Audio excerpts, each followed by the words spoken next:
안녕하세요. 김태현 목사입니다. 뚜벅뚜벅 메시지. 오늘은 사무엘상 8번째. 포장된 믿음은 미신에 불과하다. 포장된 믿음은 미신에 불과하다.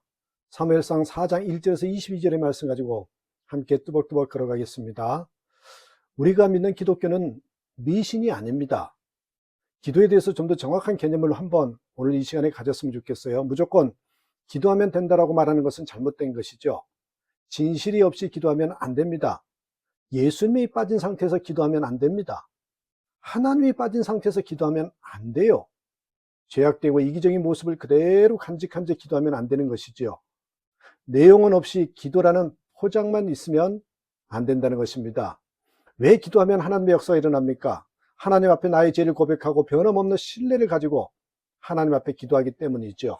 그러므로 여러분, 기도에 하나님이 있느냐 없느냐 하는 것이 중요합니다. 하나님이 있는 진실된 믿음에 기도해야 하는 것이지요. 포장된 믿음은 미신에 불과할 따름입니다. 이 원리를 잘 가르쳐 주는 것이 오늘 본문의 내용인데요. 이스라엘과 블레셋, 팔레스틴이죠. 이스라엘이 가나안 땅에 들어가면서 대대로 원수였습니다. 그래서 둘 사이에는 전쟁이 자주 일어났는데 그 전쟁에서 이스라엘이 때로는 이기고 때로는 졌습니다. 그러나 대체로 그 전쟁에 공식이 있어요. 이스라엘이 하나님 앞에 바로 섰을 때는 이기게 하시고 이스라엘이 하나님을 멀리하고 타락했을 때는 지게 하신다는 것입니다. 본문에서는 이스라엘이 블레셋과의 전쟁에서 졌습니다. 어떻게 하면 당연한 일입니다. 그 이유가요, 사무엘상 3장에 이미 언급되어 있죠. 당시에 여호와의 말씀이 희귀하였다. 이스라엘 백성들이 하나님 앞에서 바로 서지 못했다는 결정적인 증거잖아요. 그런 타락한 백성에게 하나님은 승리가 주어질 수 없는 그런 당연한 일 아닙니까? 오늘 본문에는 블레셋과의 전쟁에서 이스라엘이 패배하고 4,000명이 죽었다는 말씀이 2절에 나옵니다. 이 패배의 원인이 무엇이었을까요? 근본적인 원인은 이스라엘의 죄악 때문이었습니다. 그러나 그들은 패배의 원인을 하나님께 돌렸습니다. 3절에 여호와께서 어찌하여 우리로 오늘 블레셋 사람 앞에 패하게 하셨는고. 문맥과 어조를 보면 원인을 분석하는 것이 아니라 불평을 토로하는 것입니다. 얼마나 안타까운 일입니까? 사람이 미련함으로 자기 길을 굳게 하고도 마음으로는 여호와를 원망하는 사람이 너무나 많이 있습니다. 그러고 나서 이스라엘 백성은 잘못된 결정을 내리죠. 언약궤를 전쟁터로 가지고 오자. 언약궤는 뭐예요? 하나님의 임재를 상징합니다. 언약궤 속에는 뭐가 있어요? 십계명, 만나, 아론의 싼난 지팡이에 들어있습니다. 십계명은 율법을 주신 하나님을 상징하고 만나는 생명의 떡인 예수님을 상징하죠.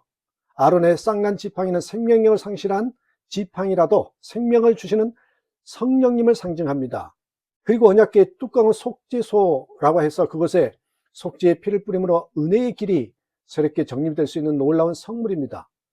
그래서 언약궤가 이동하는 데에 하나님의 영광이 뒤따랐고요. 밤에는 춥고 어두우니까 불기둥으로, 낮에는 덥고 눈이 부시니까 구름기둥으로 이스라엘 백성들을 돕는 역사가 있었잖아요. 그리고 요단강을 건널 때는 제사장들의 발이 요단강에 닿자마자 강물이 엄청난 영광의 압력으로 말미암아 끊어지는 역사가 나타나기도 했습니다. 왜 그런 역사가 일어났습니까? 언약궤에 하나님의 영광이 함께 했기 때문이죠. 그 사실을 이스라엘 백성 모두들은 잘 알고 있었어요. 그래서 그들은 언약궤만 가지고 오면 하나님의 영광이 나타나서 블레셋을 전멸시킬 수 있으리라고 생각했습니다. 그래서 언약궤를 전쟁터로 가지고 나갔던 것이죠. 누가 언약궤를 전쟁터에 가지고 나갔겠어요? 홈리와 비느하스입니다. 여러분, 홈리와 비느하스가 누구예요? 강간과 도둑질로 비난받은 사람 아니겠어요? 홈리와 비느하스로부터 풍기는 죄의 냄새들로 인해서 여러분 한번 그 모습을 상상해 보십시오. 그 냄새들이 진동하는 가운데 움직이는 언약궤의 처지를 한번 생각해 보십시오. 과연 이스라엘 백성들이 언약궤를 소중히 여기고 있는 것입니까? 아닙니다. 이스라엘 백성들은 언약궤를 중시하기보다는 하나님의 언약궤 임자이신 하나님을 멸시하고, 그것을 껍데기는 중요했지만 내용에서는 엉터리였어요.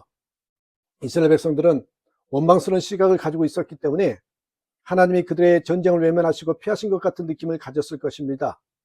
그래서 전쟁터에서 피하신 하나님을 붙잡고 강제로라도 전쟁터로 끌고 와야겠다라는 그런 못된 심리가 그들의 마음속에 있었던 것입니다.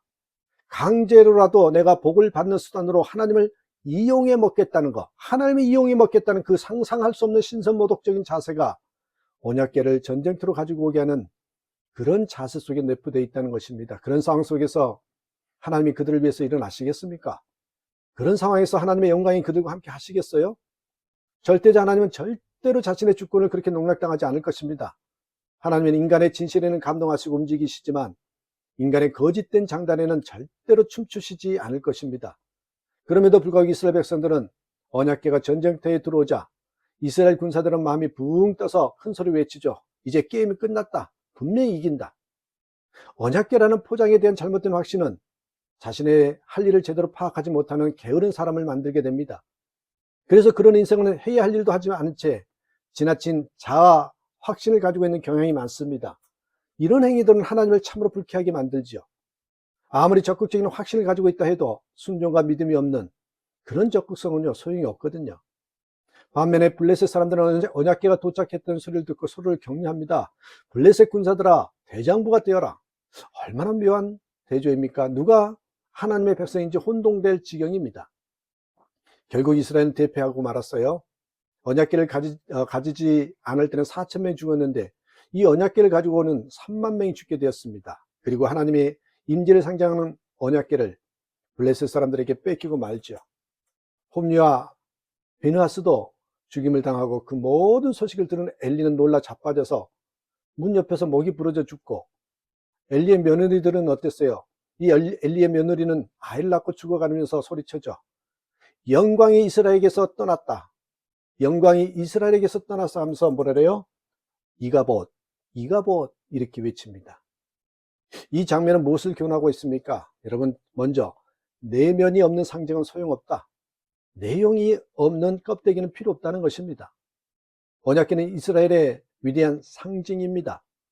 그것은 이스라엘 백성들이 40년 동안 광야에서 방황할 때 광야 생활의 위대한 정신적인 지주였고, 광야에서 그들을 지켜준 놀라운 은혜의 상징물이었죠. 그러나 아무리 위대한 상징을 가지고 있다 할지라도 상징을 내세우면서 내용을 제대로 가꾸지 않으면 무슨 의미가 있겠습니까? 두 번째로요, 언약궤 대신에 회개를 앞세워야 했습니다. 과거의 승리가 현재에도 무조건적으로 적용되리라는 그런 관성이 사로잡히면 안 됩니다. 이스라엘 백성들은 과거의 관성에 사로잡혀서 언약궤를 앞세우기보다는 회개하는 마음과 그 믿음을 그들이 가지고 있었는지 먼저 진단했어야 했어요. 이스라엘 전쟁 때 이스라엘 전쟁 패배의 원인이 무엇이었습니까? 오늘 본문에서 그걸 발견해야 됩니다. 그들의 죄악 때문입니다.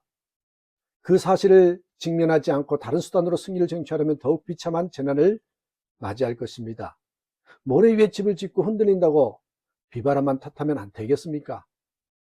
오늘날 우리가 사는 세상은 내용이 없는 상태에서 상징이 판을 치는 세상입니다.